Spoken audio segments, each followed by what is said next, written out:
vivos necessitam de energia.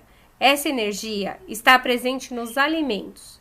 Os vegetais absorvem energia do sol e a transformam em alimento durante o processo de fotossíntese. Já os animais não produzem seu próprio alimento. Eles alimentam-se de vegetais e outros animais para obter energia. Os animais que se alimentam de outros animais são chamados de carnívoros, e os animais que se alimentam somente de vegetais são os herbívoros. Já os animais que se alimentam tanto de animais quanto de vegetais são chamados de onívoros. A forma mais simples de demonstrar a relação alimentar entre os seres vivos é chamada de cadeia alimentar, que de forma simplificada mostra a sequência de seres vivos que servem de alimentos uns aos outros. Observe um exemplo. Plantas produzem seu próprio alimento utilizando a energia do sol.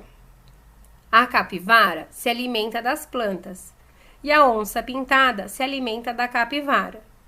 De acordo com a posição dos seres vivos na cadeia alimentar, eles podem ser classificados como produtores, consumidores e decompositores.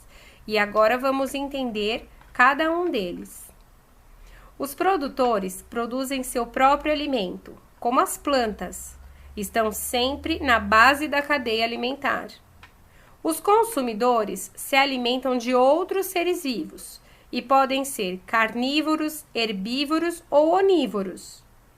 Já os decompositores realizam a decomposição dos organismos mortos. Eles são os fungos e as bactérias. Transformam os restos dos seres vivos em nutrientes, que retornam ao solo e são reutilizados para plantas em seu crescimento. Observe. O sol alimenta o capim, que alimenta o gafanhoto, que alimenta o sapo, que alimenta a serpente, que alimenta o gavião, que alimenta, depois de morto, as bactérias e os fungos em sua decomposição. É transformado em nutrientes ao solo para alimentar o capim, que alimenta o gafanhoto e assim por diante. Chamamos de ciclo da matéria. Agora vamos aprender sobre teias alimentares. Na natureza, muitos dos seres vivos possuem mais de uma fonte de alimento. Isso faz com que as cadeias se entrelacem. Veja o exemplo.